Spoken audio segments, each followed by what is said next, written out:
السلام عليكم ورحمة الله وبركاته. بعد السلام halkan waxay nooga bixi doonaa maadada xisaabta chapter la yiraahdo trigonometry. Trigonometry waa chapterada ugu horeeya ardayda form-4ka. Marka chapterkan waxaynu ku arki doonaa dhowr qaybood oo kala duwan ayaynu ku qaadan doonaa insha Allah. Trigonometry haddaynu wax yar ka taataabano qodobada aynu ku qaadan doonaa waxaa kamid ah insha Allah definition of trigonometry. Trigonometry muxuu yahay, waxa uu ka soo bilaabmay, muxuu ahaa, waxaynu ku xajin doonaa how measure angle sida loo cabiro xaglaha.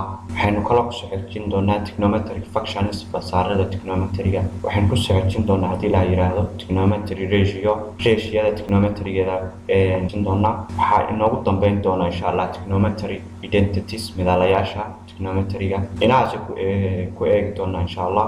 marka waxaynu si raacin doonaa insha Allah waxaynu raacin karno si proofinta oo ardayda form 4ka ay muhiim u tahay. marka intaas ku eegi doonaa insha Allah.